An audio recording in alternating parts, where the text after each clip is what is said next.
They thought their empire would last forever. It didn't. Long before our cities had skylines, they had myths. This is the journey of the dreamers, the builders, the forgotten.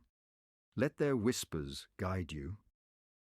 I've always been haunted by silence, the kind that echoes between ancient stones, the kind that speaks of kings who no longer wear crowns, of cities swallowed by jungles, and of philosophies whispered only in dreams. My name is Idris. And this is my journey into the forgotten corridors of time, into the rise and fall of empires, the mythic tales we no longer tell, and the timeless philosophies still shaping us, though we no longer remember why. It began not with war, but with wonder. We think of empires as conquest, power, domination. But before the iron came the idea, before Rome rose from its hills, before the Nile had its pharaohs, before the Indus knew her bricks, there was a single question whispered in the hearts of the first dreamers. Can we build something that outlives us? Sumerians etched the skies in cuneiform.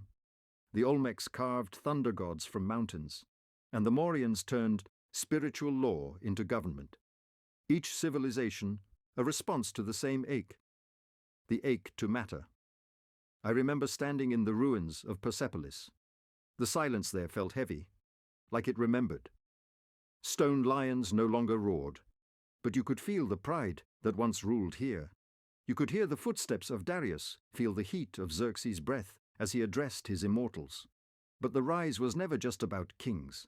It was about ideas, like Confucius, who taught harmony between ruler and ruled, or the Stoics, whose calm philosophies still echo in our anxiety-filled world, or Ubuntu from the heart of Africa.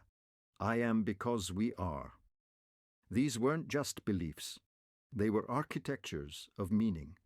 And yet, just like a fire needs air, empires needed stories. Myths were never lies.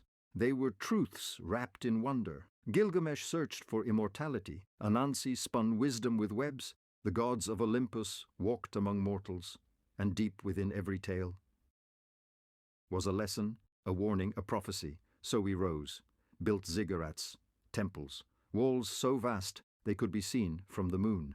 We made maps of stars and of ourselves. But what rises with glory often falls in silence. I once walked through a city that doesn't exist anymore. Beneath my feet were roads older than most religions, but no one lived there. No one remembered its name. Only the ruins remained, telling stories in a language only time understands.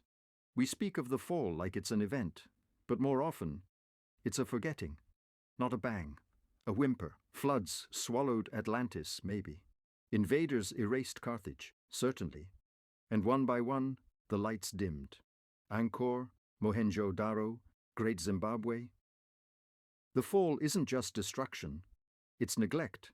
It's when philosophies become hashtags, when myths are filed under fiction, when values that once guided kings become Instagram quotes, but maybe.